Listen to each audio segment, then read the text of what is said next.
다 같이 일어나셔서 하나님 말씀 요한복음 8장 29절 한 절 말씀 다 같이 읽겠습니다. 나를 보내신 분께서 나와 함께 계시느니라. 아버지께서 나를 혼자 버려두지 아니하셨으니 이는 내가 그분을 기쁘게 하는 그것들을 항상 행하기 때문이라. 아멘. 하나님 아버지 감사합니다. 참 연휴를 맞이해서 우리가 분주한 가운데 있지만 주님을 기억하고 이 시간 예배 자리로 함께 모아주시고 또 온 성도가 한 마음 또 한 뜻으로 주님을 참 영화롭게 해드리며 주님께 영광을 돌리고자 하오니 영과 진리 가운데 드려지는 복되고 풍성한 예배가 되게 해주시고 주의 말씀과 성령으로 우리가 더욱 하나 되고 주님께 영광을 돌리는 귀한 예배 시간이 되게 해 주시옵소서.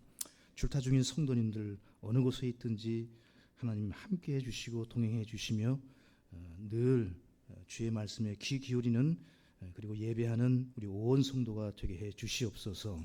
이 시간 이 말씀을 의뢰합니다. 주님을 기쁘시게 하면 주께서 약속하신 바를 우리가 기억하고 주님을 계속 기쁘게 해드릴 수 있도록 우리의 믿음을 하나님께서 자라게 하시고 성령께서 충만케 해 주시옵소서. 시종을 주님 손에 의뢰하올 때 살아계신 예수님의 이름으로 기도합니다. 아멘. 성경을 보시면 주님을 기쁘시게 할 수 없는 것 두 가지가 나옵니다. 그러니까 이것이 없으면 주님을 기쁘게 할 수가 없어요. 그래서 주님을 기쁘시게 할 수 없는 것 그 두 가지 중에 첫 번째가 히브리서 11장 6절입니다. 여기에 보시면 그러나 믿음이 없이는 하나님을 기쁘게 할 수 없나니 그분께 가는 자는 반드시 그분께서 계시다는 것과 또 그분께서 부지런히 자신을 찾는 자들에게 보상해 주시는 분이시라는 것을 믿어야 하느니라. 그래서 믿어야 하느니라. 믿음이 없이는 하나님을 기쁘시게 할 수가 없습니다. 어떠한 일을 하든지 구원도 믿음으로, 성화도 믿음으로, 영화의 마지막도 믿음으로, 의인은 믿음으로 시작해서 믿음으로 살다가 믿음으로 주님을 만나게 될 줄로 믿습니다. 그러니까 우리가 항상 기억해야 될 것은 모든 일을 믿음으로 해야 한다는 거예요. 구원받은 사람은 모든 일을 믿음으로 하지 않는 것은 죄라고까지 성경이 말씀을 하시거든요. 그러니까 그것이 믿어지든 믿어지지 않든 그것이 잘 이해가 되지 않더라도 하나님 말씀에는 아멘 하고 믿음으로 다가가는 그러한 성도님들이 되실 수 있어야 합니다. 두 번째는 로마서 8장 8절에 이렇게 말씀을 하시는데요. 한번 보시면 로마서 8장 8절입니다. 찾으신 분들은 같이 읽죠. 그러므로 육신 안에 있는 자들은 하나님을 기쁘게 할 수 없느니라. 그러니까 육신적인 그리스도인, 구원받은 이후에 이제 두 부류의 그리스도인으로 갈라지죠. 육에 속한 육신적인 그리스도인으로 살 것이냐, 아니면 영에 속한 영적인 그리스도인으로 살 것이냐. 이제 믿음으로 시작해서 여러분 우리는 방향과 목표 그리고 대상이 정해져 있어요. 우리 하나님을 향해서 하나님을 위해서 어떻게 해요? 영적인 섬김, 영으로 기도하고 영으로 찬송하고 영으로 경배하는 자들이 영적인 사람들입니다. 그러니까 그렇게 힘써야 돼요. 육신 안에 gat혀서 이 육신이 원하는 대로 사는 구원받은 사람이 아니라 이 육신을 절제하고, 지난주에 들으셨던 그 하나님이 주신 그 창조의 새 생명, 옛 생명을 훨씬 더 압도하는, 그 옛 생명을 훨씬 더 압도하는, 그 사망을 이기는 그 생명으로 승리할 수 있다는 거예요. 그 영적인 그리스도인이 다 될 수가 있습니다. 그것을 사모하고 추구하지 않아서 그렇지. 또 배우지 못해서 그렇지 누구나 다 할 수 있습니다. 여러분과 제가 신앙생활을 하면서 우리 주님을 기쁘게 해드릴 수 없다면 여러분과 제가 구원받은 그 의미와 또 우리를 창조하신 그 목적이 헛되게 됩니다. 하나님께서 여러분과 저를 창조하신 이유는 하나님께서 영광을 받으시기 위해서, 그리고 구원하신 목적은 여러분과 제가 하나님을 기쁘시게 하기 위해서 여러분과 저를 창조하시고 구원하신 줄로 믿습니다. 이것이 우리가 살아가는 이유요 목적입니다. 그래서 구원받은 성도는 마땅히 하나님의 영광을 위해 그리고 하나님을 기쁘시게 하는 일에 집중해야 됩니다. 왜 그렇습니까? 그렇게 할 때, 우리 주를 기쁘게 할 때 주께서 약속하신 것이 너무나 크기 때문에 그래요. 오늘 그 말씀들을 좀 찾아보실 겁니다. 목사님, 구원받고 나서 참 주님을 섬기고 교회 생활하는 것이 참 쉽지 않습니다. 벅찹니다. 왜 이렇게 희생할 게 많고 절제할 게 많고 왜 이렇게 하지 말라는 게 그렇게 많습니까? 613개의 계명 중에 365개가 하지 말라는 것이라면서요. 구약에서뿐만 아니라 신약 성경도 오시면 해야 될 것, 하지 말아야 될 것, 그러니까 계속 그것이 올무가 되고 부담이 되는 거예요. 주님을 섬기는 자유한데 성경은 자유한 종으로 섬기라고 하거든요. 이게 이해가 될 듯 이해가 안 될 듯 헷갈릴 수가 있어요. 근데 한쪽을 선택하셔야 돼요. 자유한 종으로 자유롭게 자원해서 주님을 섬길 때 그 섬김이 기쁨이 되고 영광이 되고 큰 유익으로 돌아올 줄로 믿으시기를 바랍니다. 사람들은 저마다 자기를 기쁘게 하는 일들을 찾고 그런 일들을 했을 때 만족하고 성취감을 느끼며 그것이 성공이라고 믿습니다. 그래서 다 자기 개발에 힘쓰는 거예요. 만족감을 얻고 성취감을 얻고 성공했다고 믿는데 그리스도인은 그러한 사람이 아닙니다. 성경은 주 하나님을 기쁘게 해야 성공한 인생이라고 말씀합니다. 매사에 자기를 기쁘게 하면서 성취감과 만족을 느낀다면 야고보서 4장 16절에는 거짓되고 악하다고 말씀을 해요. 한번 보실까요? 야고보서 4장 16절입니다.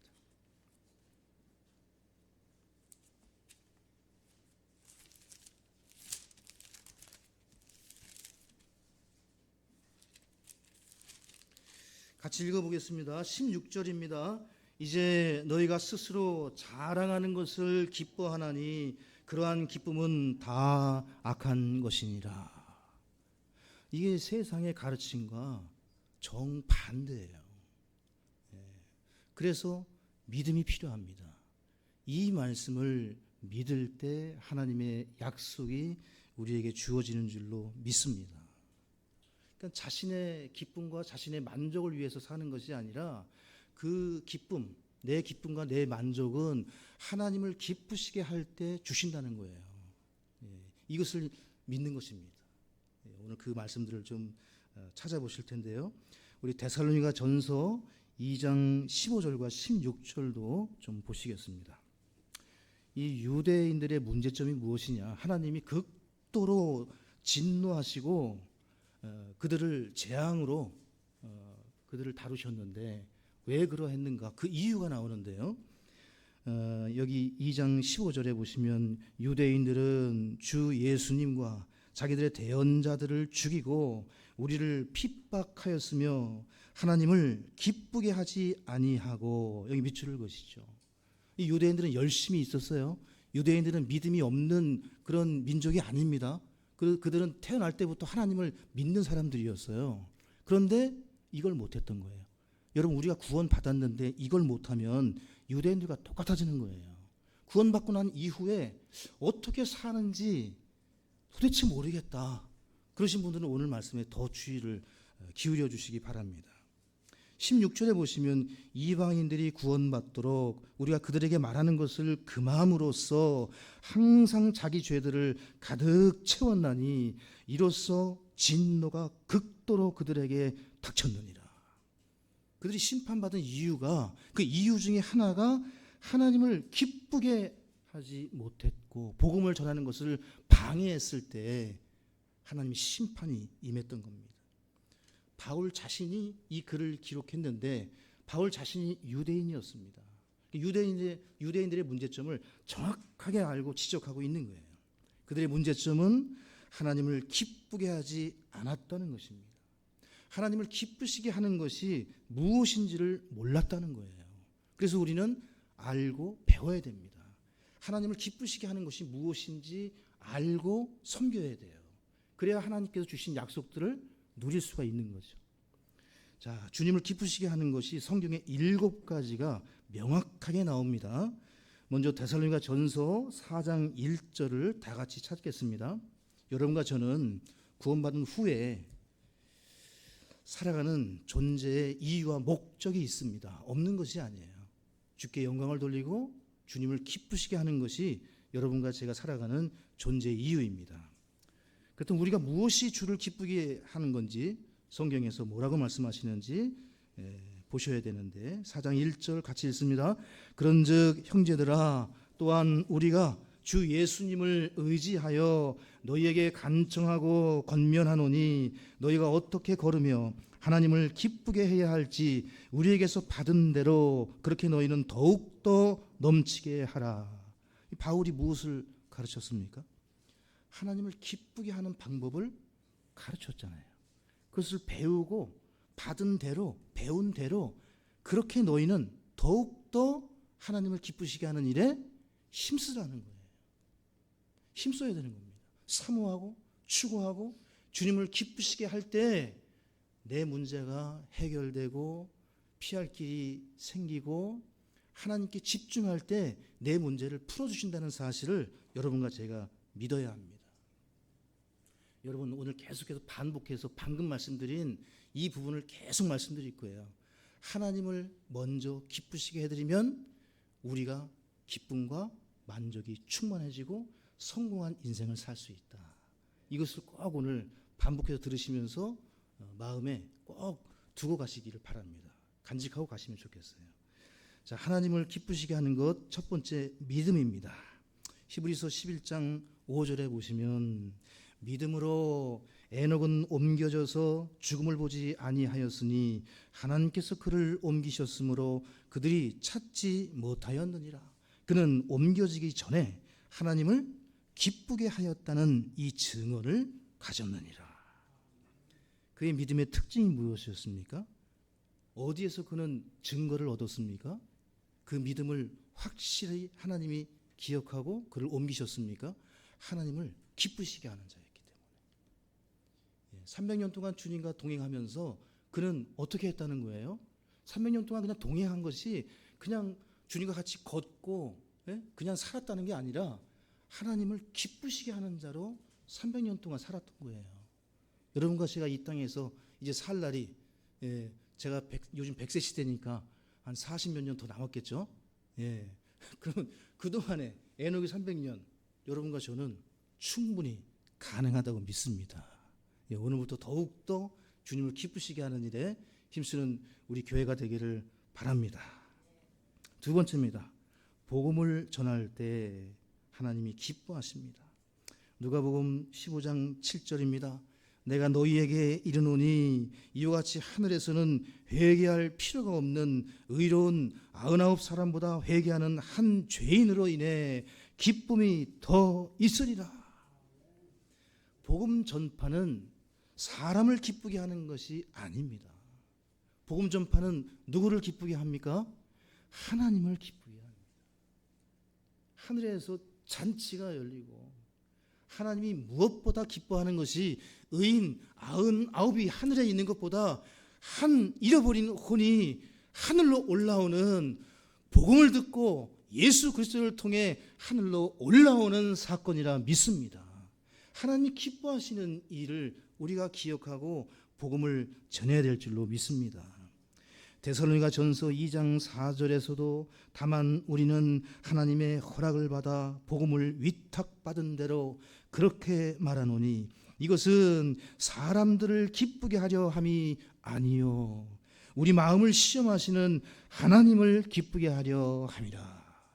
분명히 말씀하고 있죠. 복음 전파는 우리가 목사님을 교회를 누군가를 기쁘게 하기 위해서 그 일을 하는 것이 아니라 하나님을 위해서 복음을 전파하고 잃어버린 혼들에 다가가고 전도지를 돌리고 그가 구원받기를 간절히 원하는 것은 하나님을 기쁘시게 하기 위한 것으로 믿습니다. 이러한 마음으로 접근하셔야 돼요. 하나님께서 기뻐하시는 일, 나를 구원하셨을 뿐만 아니라 저 사람도, 내 친구도, 내 가족도 하나님께서 구원해 주실 거야. 반드시 그 길을 알려주시고 예수 그리스도를 마음속에 영접하게 하실 거야.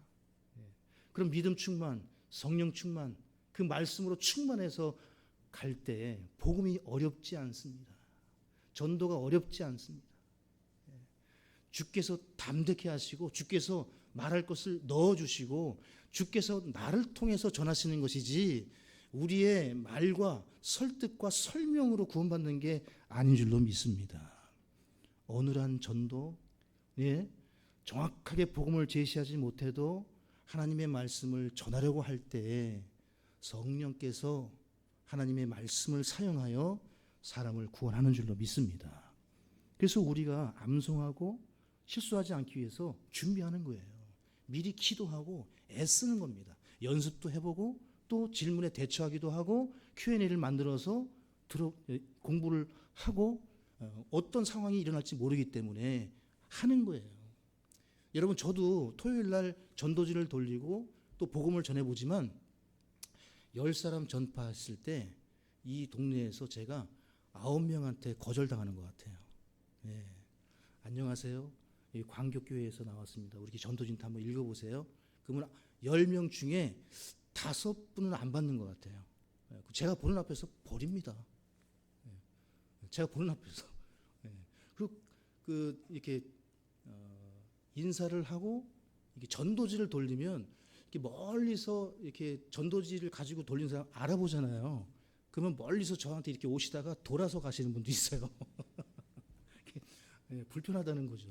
그러니까 이런 거 저런 거 다 따지고 막 거절당하고 막 자존심 상하고 그런 게 아니라 여러분, 우리가 누구를 기쁘시게 하는 겁니까? 주님을. 하나님을 기쁘시게 하는 일이기 때문에 마땅히 우리가 그 일을 해야 될 줄로 믿습니다. 세 번째입니다. 하나님의 사역자들, 선교사들, 목회자들을 돕는 것은 하나님을 기쁘시게 하는 것입니다. 빌립보서 4장 18절에 더욱이 내게는 모든 것이 있고 또 풍부하니라. 에바브로 디도편에 너희가 보낸 것들을 받았으므로 내가 풍족한데 이것은 달콤한 냄새의 향기요 주께서 받으실 만한 희생물이며 하나님을 매우 기쁘게 하는 것이니라. 선교 헌금이나 구제 사역, 하나님의 사역자들을 돕는 일은 하나님을 심히 기쁘시게 하는 것이라고 말씀합니다. 여러분들이 이 일에 동참함으로 우리 주님을 기쁘시게 하고 또 그렇게 하고 있음을 저는 감사하고 있습니다. 계속해서 그 일을 하실 수 있기를 바랍니다. 선교에 힘쓰고 또 이 사역자들을 돕고 그들을 아끼시는 것은 하나님을 기쁘시게 하는 거예요. 완전하고 완벽한 사람은 없지만 주께 기름 부음 받아 소명을 받아서 그 일을 하는 것은 말처럼 쉬운 것이 아닙니다. 전생애를 주님께 드리고 주님을 향해서 나가는 것이 쉽지 않습니다. 바울도 마찬가지입니다. 성도님들이 기도해 주지 않고 후원해 주지 않으면 이 일을 감당할 사람이 없습니다. 그것은 하나님을 기쁘시게 하는 일입니다. 이 일에 있어서 여러분과 제가 평생토록 조금도 흐트러짐이 없이 이 사역을 돕는 선교하는 일에 힘쓰는 우리 교회가 되기를 소망합니다. 네 번째입니다. 주님을 기쁘시게 하는 일은 부모에게 순종하는 것입니다. 골로새서 3장 20절에 이렇게 말씀하십니다. 자녀들아 모든 일에 너희 부모에게 순종하라. 이것은 주를 매우 기쁘게 하느니라. 여러분의 생각은 중요하지 않습니다. 자녀분들의 그 지혜와 그 판단은 중요하지 않아요. 어떻게 하라고요? 모든 일에 너희 부모에게 순종하라. 이게 주를 매우 기쁘게 하는 거예요. 그러니까 오늘날 이 세상 가르침이 정반대입니다. 부모님을 공경할 수도 있고 공경하지 않을 수도 있는 거예요. 얼마나 사악한 가르침입니까? 여러분, 하나님께서 부모를 통해서 그 자녀를 생산케 하시고 그 자녀들을 위해서 온 생애를 드리게 하셨는데 나는 이런 생각으로 우리 부모님에 대해서는 나는 이 정도로 아니에요, 여러분. 하나님께서 저와 여러분을 구원해 주시고 우리가 주님을 위해서 살아갈 때 내 생각에 나는 이렇게 섬기는 것이 좋아. 나는 이 정도면 될 것 같아. 이렇게 교회를 섬기는 것이 나한테는 편해. 이렇게 한다면 주님의 이름을 어떻게 이루겠습니까? 성도 여러분, 이해가 되든 이해가 되지 않든 하나님께, 부모님께 동일한 마음으로 순종하고 복종해야 될 줄로 믿습니다. 왜 그렇습니까? 에베소서 6장 1절에 보시면 자녀들아 주 안에서 너희 부모에게 순종하라. 이것이 옳으니라. 네 아버지와 어머니를 공경하라. 그것은 약속 있는 첫째 명령이니 이것은 네 일이 잘 되고 땅에서 장수하게 하려 함이라. 이 성경은 순서가 굉장히 중요한데요. 먼저 부모님께 순종하면 그 자녀에 있는 문제들을 해결해 주시는 거예요. 먼저 하나님의 왕국과 그분의 의를 구할 때 먹고 마시고 필요들을 하나님이 채워주신다는 사실을 우리가 믿지 않습니까? 부모와 자식의 관계가 이와 같습니다. 부모님께 순종할 때 하나님이 예비하신 복들을 주시는 줄로 믿으시기 바랍니다. 이게 성경에서 말씀하는 가정이에요. 가정의 모습이에요. 이런 가정으로 가셔야지 여러분 세상이 가르치는 그런 가정으로 가시면 안 됩니다. 다섯 번째입니다. 감사와 찬양은 하나님을 기쁘시게 합니다. 여러분 시편 69편 30절과 31절을 보실까요? 여기에 이렇게 말씀을 하십니다. 이 앞에도 나와 있네요. 스크린에 같이 읽어보시면 내가 노래로 하나님의 이름을 찬양하고 감사로 그분을 크게 높이리니 이것 또한 소나 혹은 뿔과 굽이 있는 숫소보다 주를 더 기쁘게 하리로다. 여러분 뿔과 굽이 있는 가장 좋은 숫소보다 하나님을 더 기쁘게 매우 기쁘게 하는 것이 무엇입니까? 찬양과 감사입니다. 찬양할 때 감사할 때 여러분 죄를 지을 수가 없어요. 기도하면서 어떻게 죄를 짓습니까? 네? 이게 신기한 거예요. 하나님을 찬양하는 거예요. 바울과 실라가 감옥에서 한 일이 무엇입니까? 찬양과 감사예요. 기적이 일어나는 통로가 무엇입니까? 찬양과 감사입니다. 하나님께 집중하는 시간, 주님을 높이는 시간, 찬양하면 하나님이 길을 여신다는 거예요. 감옥 문도 여시고 사람의 마음도 바꾸어 버리시고 힘들고 어려울 때 그래서 어떻게 합니까? 찬양하는 겁니다. 감사하는 겁니다. 하나님 말씀 같이 읽는 겁니다. 네. 얼마 전까지 아이들 모아놓고 성경을 낭독했었는데요. 이제 아이들이 하도 바빠가지고 좀 못하고 있습니다. 그래서 오늘 차 타고 오면서 얘들아 성경 읽고 있니? 그랬더니 말들을 못하더라고요. 그래서 그냥 다시 해야 되나 보다. 한 장씩이라도 꼭 읽어야 되겠다. 여러분 이 성경은 낭독하기 위해서 주신 말씀입니다. 그 목적이 소리내서 낭독하게 하기 위해서. 그래서 우리 교회는 독특하게 성경 낭독 시간을 갖는 거예요. 이 하나님 말씀을 낭독하는 것이 예배 순서 중에 그냥 시간을 채우기 위해서가 아니라 제가 이 말씀을 낭독하는 것이 하나님의 뜻이라고 믿기 때문에 하는 겁니다. 그래서 낭독하실 때 같은 마음으로 따라서 읽어보시고 또 집에 계실 때 암송하실 때 소리내서 그리고 여기 시편 낭독을 하시는 우리 자매님들께서는 집에서 그 시편을 꼭 먼저 낭독하고 오시기 바랍니다. 그래서 그 말씀을 통해 오감과 온 몸을 통해서 그 말씀이 머리부터 이 정수리부터 발끝까지 이 흘러나가는 그런 느낌으로 오셔야 돼요. 그 말씀을 읽을 때 또 역사가 일어나죠. 병도 나을 것이고요. 주님이 여러 가지로 복 주실 겁니다. 이 말씀이 우리의 양식이지 않습니까? 히브리서 13장 15절에서도 그러므로 우리가 그분으로 말미암아 계속해서 찬양의 희생을 하나님께 드리자. 그것은 곧 그분의 이름에 감사를 드리는 우리 입술의 열매니라.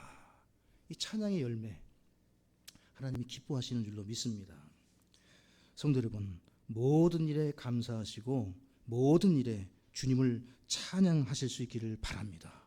감사와 찬양은 그 어떤 말보다 몇 톤의 불평보다 훨씬 더 가치가 있는 것입니다. 참 저도 목회자이지만 저도 사람인지라 어느 때는 짜증이 나고 불평이 날 때가 있는데, 그럴 때마다 기억해야 될 것은 감사와 찬양입니다. 그 분위기를 바꿀 수 있는 그 역전의 명수가 되는 것이 감사와 찬양입니다. 여섯 번째입니다. 히브리서 13장 16절에 더욱이 선을 행하는 것과 나누어 주는 것을 잊지 말라. 하나님께서는 이 같은 희생을 매우 기뻐하시느니라.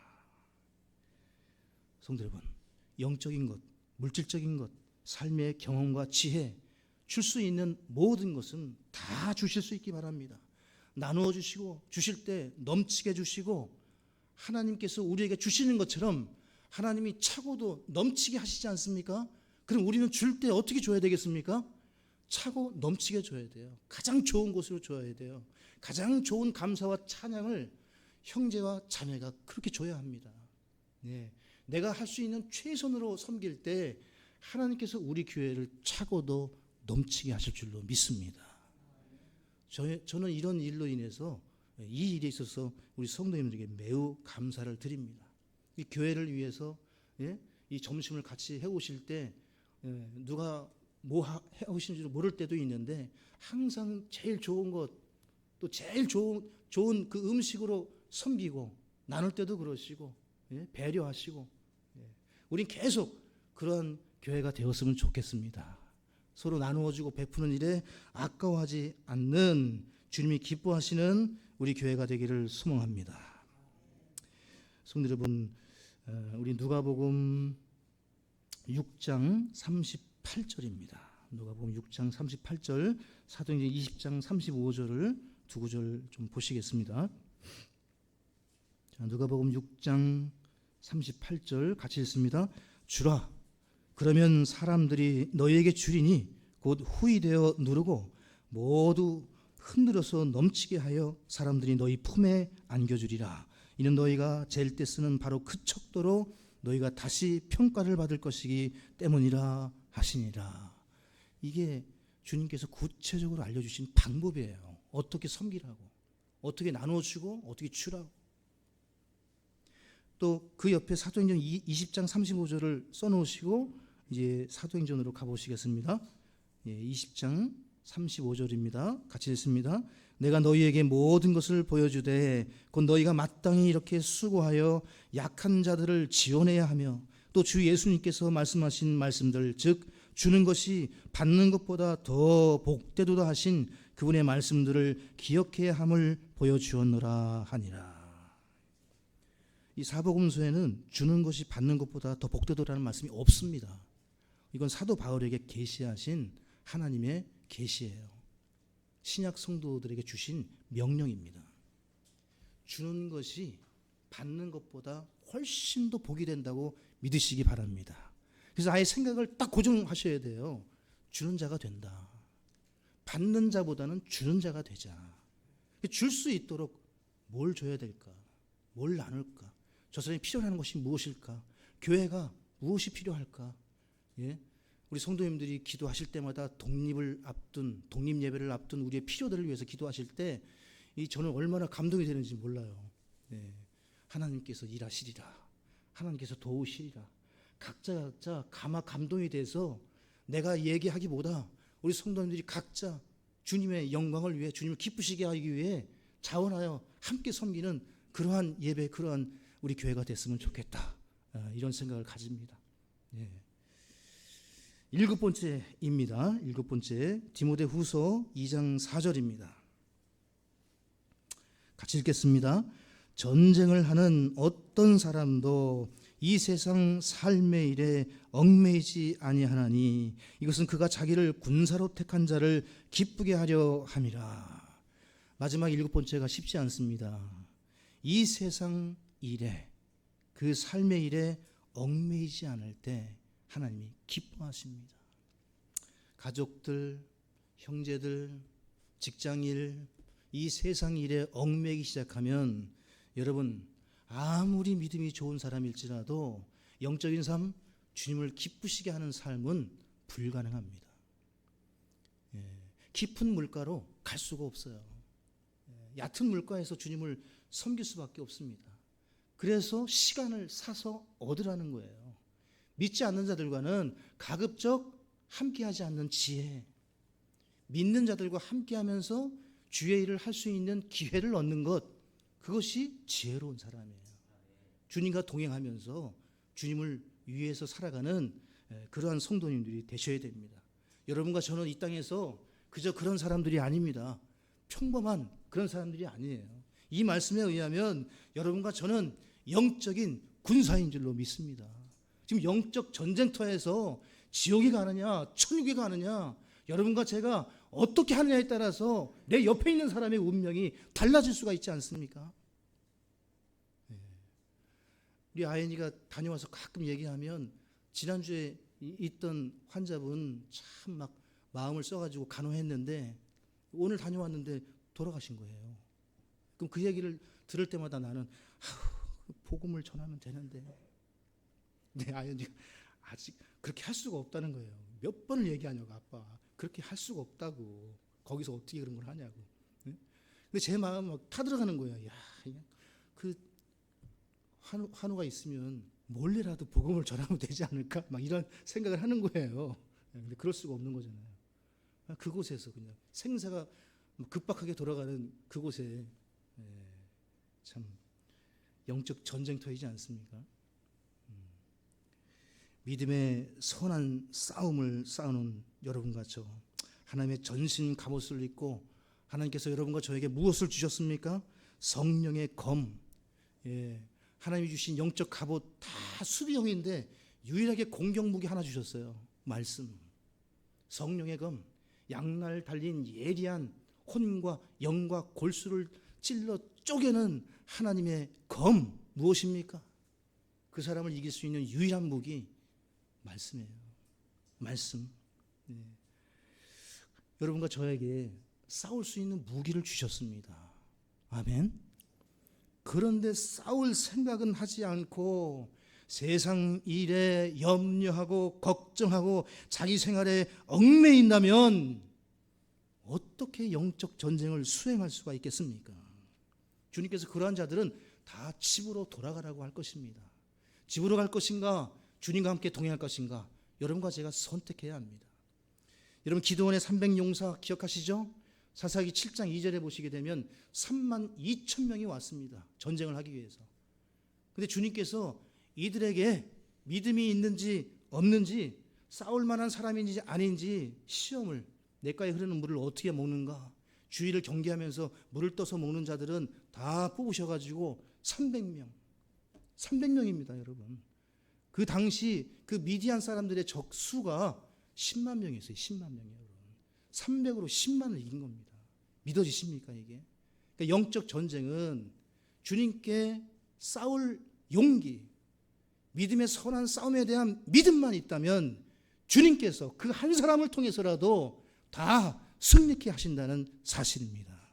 이것을 믿으시는 거예요. 직장에 가시면 여러분 홀로일 겁니다. 예? 그렇죠, 김영재님. 거의 혼자이실 거 아니에요. 믿는 사람이 거의 없어요. 다 그러실 겁니다. 하나님과 함께하는 자가 소수가 아니라 다수인 줄로 믿습니다. 사람의 수에 의해서 하나님이 승리를 좌우하시는 분이 아니에요.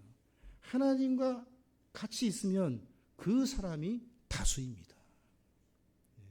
하나님 편에 서 있지 않으면 소수가 되는 거예요, 여러분. 아무리 믿는 자가 많이 있더라도 하나님과 함께하지 못하면 소수이고 실패할 수밖에 없는 것입니다.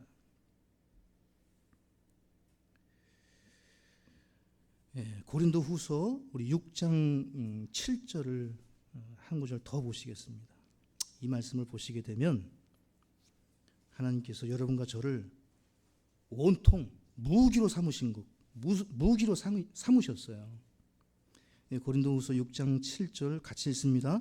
진리의 말씀과 하나님의 권능과 오른손과 왼손에 든 의의 병기로 그리하며. 그러니까 진리의 말씀을 양손에 잡고, 그죠? 오른손과 왼손 양손에 다 의의 병기로 무기를 취하고, 그러니까 온 몸이 무기라는 거예요. 여러분과 저의 온 몸이 무기예요. 우리의 온 몸과 온 혼과 온 영을 통해 하나님께서 우리를 사용하셔서 싸우시는 줄로 믿으시기 바랍니다. 그러니까 주님께 드리면 돼요. 맡기면 돼요. 헌신하면 되는 거예요. 복음을 전할 때 이런 경험을 좀 하게 됩니다. 저라고 뭐 혼자 전도지를 돌리고 하면 사람들이 어느 때는 두렵지 않겠습니까? 해코지 할 수도 있고. 그래서 꼭 둘씩 보내셨잖아요, 주님께서. 혼자 가면 왠지 이게 좀 약해져요, 제가. 그래도 기도하고 이렇게 나가면 신기한 일들이 벌어집니다. 그렇게 좀 이렇게 어렵고 힘든 사람인 것 같은데 막상 복음을 전하면 그렇게 또 순할 수가 없어요. 이런 사람이 오히려 복음을 들어요, 이런 분들이. 근데 좀 복음을 들을 것 같아서 가면은 얼마나 매몰차게 이렇게 거절을 하는지 저도 모르게 막 이렇게 어려울 때가 있습니다. 주님이 다 아시고 여러분과 저를 보호하시는 줄로 믿습니다. 자, 이제 이제 두 번째 보시면, 사람이 주를 기쁘게 하면 주님은 그를 홀로 버려두지 않으십니다. 요한복음 8장 29절 오늘 본문 말씀을 다시 보시면, 나를 보내신 분께서 나와 함께 계시느니라. 아버지께서 나를 혼자 버려두지 아니하셨으니 이는 내가 그분을 기쁘게 하는 그것들을 항상 행하기 때문이라 하시니라. 사람의 길들이 주를 기쁘시게 하면 주님은 그 사람을 홀로 버려두지 않으십니다. 예수님께서 하신 일이 무엇입니까? 항상 아버지를 기쁘게 하셨어요. 예수님은 늘 홀로 계셨지만 결국 혼자 내버려지지 않으셨습니다. 누가 함께 하셨습니까? 주님이. 여러분, 이 사실을 믿으십니까? 여기에 한 분이 더 계시다고 그랬죠? 이 한 가운데. 여러분이 홀로 다니셔도 누가 함께 하시는 겁니까? 주님이 함께 하시는 거예요. 주님이 늘 함께 하시는 겁니다. 예수님을 따르던 자들이 주님을 버리고 다 떠났습니다. 제자들도 12명 다 배반하고 돌아섰습니다. 언제나 홀로이셨습니다. 그러나 하나님은 결코 주님을 홀로 내버려 두지 않으셨습니다. 주님과 함께 할 때 주님이 함께 하시고 도우시는 줄로 믿으시기를 바랍니다. 네 번째입니다. 네 번째 맞나요? 세 번째입니다. 세 번째는 사람이 주를 기쁘시게 하면 음료의 올무에서 벗어납니다. 우리 전도서 7장 26절을 보시겠습니다.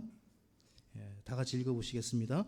이로써 마음이 올가미와 금을 갖고 손들이 묶는 띠 같은 여자가 죽음보다 더 쓴 것을 내가 발견하게 되었노라. 누구든지 하나님을 기쁘게 하는 자는 그녀에게서 도망하겠지만 죄인은 그녀에게 붙잡히리라. 여기 밑줄을 같이 그으시면 좋겠습니다. 누구든지 하나님을 기쁘게 하는 자는 음녀에게서 도망하겠지만, 음녀에게서 여러분, 음녀와 음욕을 피하는 방법은 도망하는 겁니다.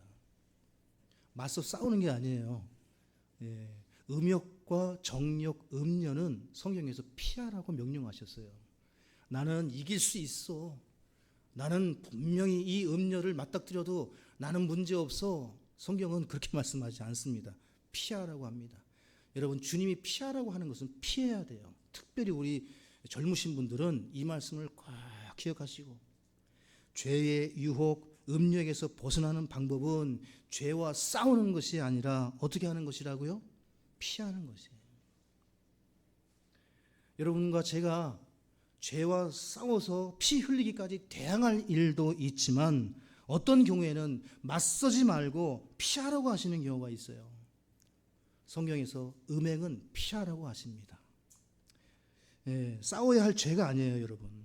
우상 숭배는 피하라고 하셨어요. 속되고 헛된 말장난은 피하라고 하셨어요. 거기서 계속 논쟁하고 논리로 이기라고 하지 않으시고 그냥 지고 알았다 다음에 얘기하자고 피하라고 하셨어요. 그래서 복음을 전하다가 논쟁이 일어나면 지신 거예요. 피하셔야 돼요. 설득하고 설명하실 필요 없어요. 복음을 설명하고 설득했다가 논박이 일어나면 멈춰야 됩니다. 다음으로 넘어가셔야 돼요.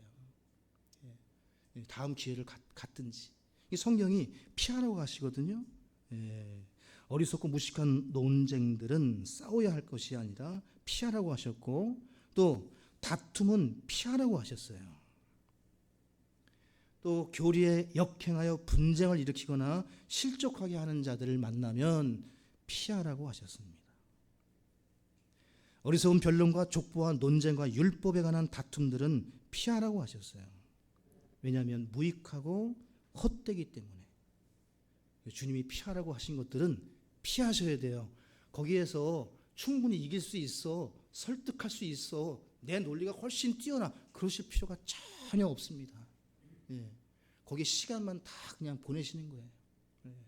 그래서 거기에서 시간을 아끼시고 오히려 말씀을 읽으시고 말씀을 암송하시고 성경 공부하시는 것이 훨씬 낫습니다.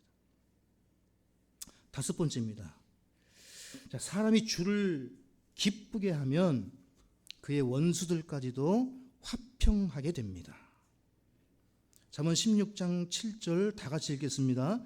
사람의 길들이 주를 기쁘게 하면 그분께서 그의 원수들도 그와 화평히 지내게 하시느니라. 화목이 아니라 화평입니다. 금정역이 정확하게 번역을 했습니다. 화목하게 되는 것이 아니라 화평하게 되는 것입니다. 이 화목은 서로 친하게 지는 거거든요. 그러니까 성도님들은 화목하셔야 돼요. 형제들과 이 자매들은 교회는 화목해야 됩니다. 근데 이 화평하고 싶다면 이 적들과 원수들과는 화목하는 것이 아니라 화평케 하십니다. 원수들과 친하게 지낼 수는 없잖아요. 적들과. 근데 싸울 수도 없잖아요, 또. 그래서 하나님을 기쁘시게 하면 원수들과 화평하게 하신다고요. 문제 없이 평안케 하나님께서 선하게 평강으로 인도하신다는 말씀입니다. 사람을 기쁘게 하려고 설득하고 화해하려고 애쓰지 말고 주님을 기쁘게 할 때 주님께서 화평하게 하신다는 사실입니다. 오늘 이 말씀을 꼭 기억하시고 간직하실 수 있기를 바랍니다. 친구 간에 싸우셨습니까? 가족들 간에 다투셨습니까? 화평을 이루는 방법이 무엇입니까? 주님을 기쁘시게 할 때 그렇다는 거예요. 성도가 화목하고 화평하게 되는 방법은 하나님의 일을 함께 하는 거예요. 주님을 기쁘시게 하는 거예요. 빌립보 교회에 이 순두개와 유니개가 서로 다투었지 않습니까? 바울이 뭐라고 합니까? 주의 일에 힘쓰라고요. 그러면 하나님이 두 사람을 화평케 하시는 거예요. 누가 좀 마음에 걸린다. 누가 좀 이 교회 생활을 하는데 자꾸 마음에 걸린다. 여러분 전혀 거기에 매이시면 안 돼요. 거기에 매이시면 안 돼요. 함께 어떻게 주를 섬길 수 있을까에 초점을 두시고 가셔야 돼요. 어떻게 주님을 함께, 왜냐하면 그분도 주님을 섬기러 가시는 거니까. 같이 그 일에 힘쓰는 거예요. 가족들 간에 어려움이 있습니까? 그러면 가족들이 하나님을 어떻게 섬겨야 할지로 가셔야 돼요. 그럼 가족들의 문제도 해결해 주시는 거예요. 이 그 말씀입니다.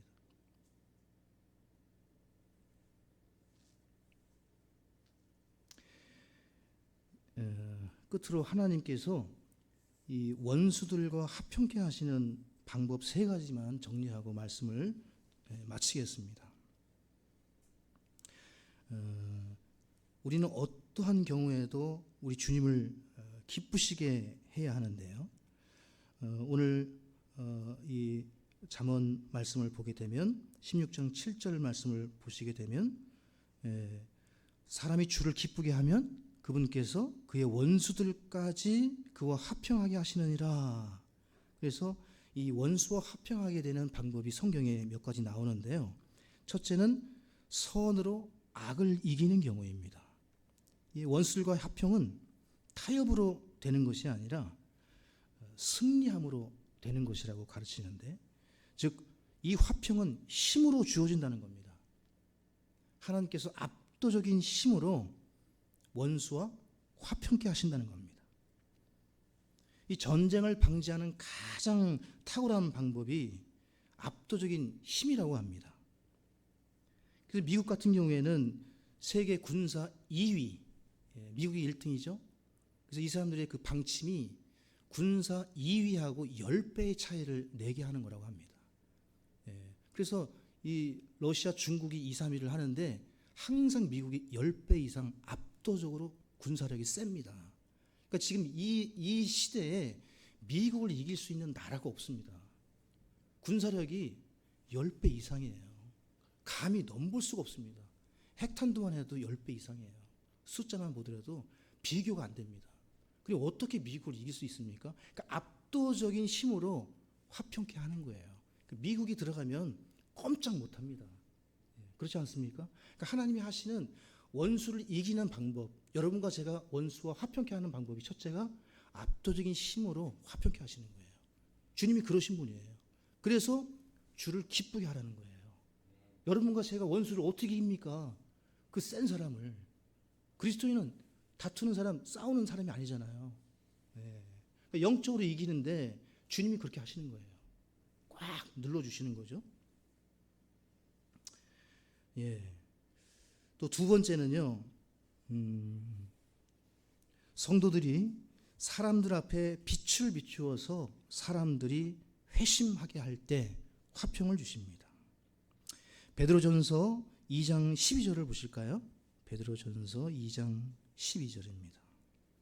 여러분과 제가 주를 기쁘시게 하면서 정직하고 올바르게 의로운 행위를 할 때 손해보는 것이 아니라 하나님께서 일하신다는 거예요. 결코 우리가 의롭게 사는 것이 마이너스 인생이 되는 것이 아닙니다. 베드로전서 2장 12절 같이 읽겠습니다. 이방인들 가운데서 너희 행실을 정직하게 하라. 이것은 그들이 너희더러 악을 행하는 자라고 비방하다가도 자기들이 바라볼 너희의 선한 행위들로 인해 주께서 찾아오시는 날에 하나님께 영광을 돌리게 하려 함이라. 비방하다가도 여러분과 저의 정직한 의로운 선한 행위를 보고 그들이 결국은 어떻게 한다는 것입니까?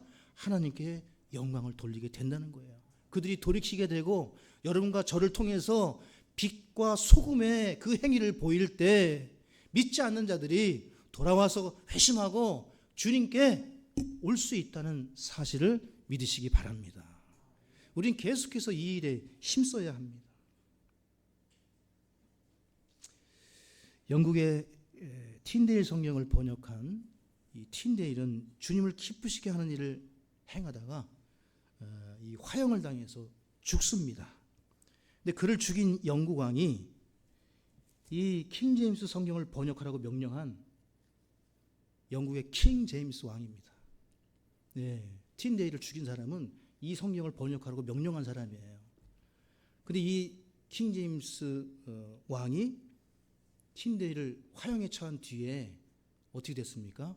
회심해가지고 이 성경을 번역하라고 명령하게 된 겁니다. 여러분, 이게 하나님의 역사예요. 틴데일은 끝까지 의롭게 정직하게 자신의 할 일을, 주님을 기쁘시게 하는 일을 했습니다. 주님이 여러분과 저의 행함을 통해 무슨 일을 하시는 겁니까? 또 사람을 회심시키고 돌아오게 하고 더 위대한 일을 한다는 사실을 반드시 기억하실 수 있기를 바랍니다. 절대 손해보는 일이 아닙니다. 누군가는 구원받을 수 있고 하나님께 돌아올 수 있다는 사실을 기억하시고 오늘 주를 기쁘게 하는 그 일이 우리의 존재 목적과 이유가 되는 그러한 시간 그러한 은혜가 우리에게 넘치시기를 바랍니다. 하나님 아버지 감사합니다. 오늘 주님을 기쁘시게 하는 것이 우리 삶의 목적이요 이유가 되게 하신 것을 감사합니다. 그 방법도 구체적으로 가르쳐 주셨사오니 이 말씀대로 우리가 계속해서 의롭고 정직하게 하나님의 자녀로서 주님을 기쁘시게 하는 일들에 집중하고 먼저 주님을 위해 살아가는 우리 온 성도들이 되게 해 주시옵소서. 그럴 때 말할 수 없는 하나님의 역사와 은혜와 긍휼이 우리 삶에 차고도 넘칠 수 있음을 모두가 다 믿고 확신케 하여 주시옵소서. 주님 오실 때까지 의롭고 정직한 생활을 계속해서 이어나가게 해주시고 주님을 기쁘시게 하는 일에 우리 모두가 하나 되게 하여 주시옵소서. 감사하며 예수님의 이름으로 기도드렸습니다. 아멘. 우리 다 같이 일어나셔서 399장 함께 찬송하겠습니다.